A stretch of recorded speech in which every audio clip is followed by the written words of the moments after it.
Hello, I am John Medric C. Aguilar. And I am Paul Andre Garias. And I am Delbert Aguilar. And we are Group Tesla.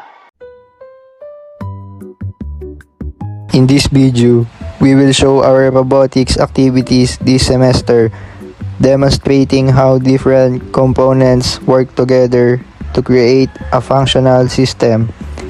We will also share our insights, challenges, and how we solve them. A servo motor is a motor that can move at a specific angle. Its main function is to control precise movements. Inside the servo motor, there are gears to reduce speed, a potentiometer to control the specific angle of the servo arm, and a DC motor. When comparing a servo motor and a DC motor, a servo motor moves precisely to a specific angle, while a DC motor spins continuously. We can create devices using a servo motor such as automotive doors to improve convenience and solar trackers to increase energy efficiency. An LCD screen is used to show text, numbers, or information. It is also called 16 by 2 because it has 16 characters per row and only 2 rows. The I2C module helps reduce the number of wires needed instead of using many wires, which can be time-consuming. We only use 4 pins VCC, GND, SDA, and SCL. When comparing an LCD screen and an OLED display, an LCD screen is cheaper while an OLED display is more expensive but has better brightness and contrast.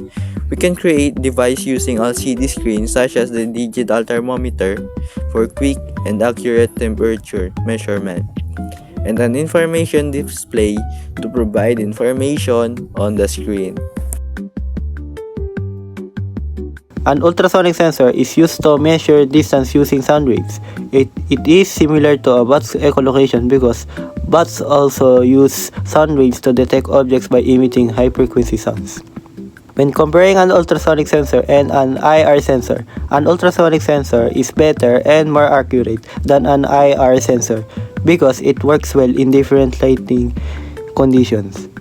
We can create devices using an ultrasonic sensor such as automatic trash cans to prevent the spread of germs, and parking sensors to warn drivers when a vehicle is too close to another object.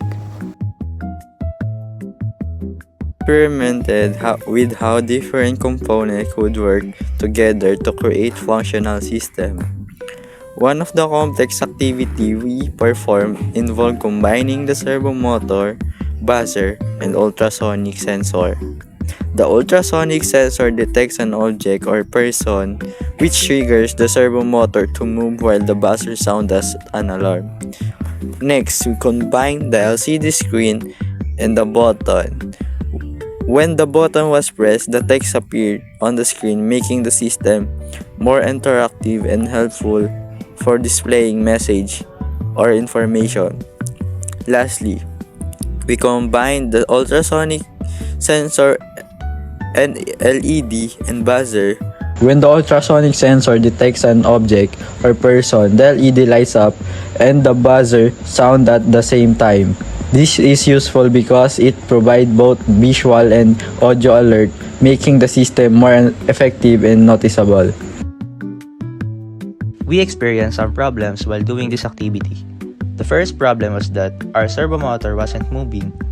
We discovered that the servo motor was old, so our solution was to replace it with a new one. The second problem we encountered was with our code because it sometimes didn't work. We found out that the Arduino was set to COM1 instead of the correct Arduino port. Because of these problems, we learned that the importance of checking the components and code carefully to prevent errors. Our tips for future students are, when using an LCD screen, always double check the wiring and the code before turning on the power. When using a servo motor, never force it to move by hand because it can cause the servo motor to stop working. When using an ultrasonic sensor, Check the pins and code carefully so it will not produce inaccurate sound waves or fail to work.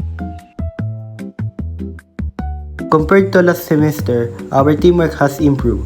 We communicate better and divide tasks more clearly, which allow us to complete activities faster.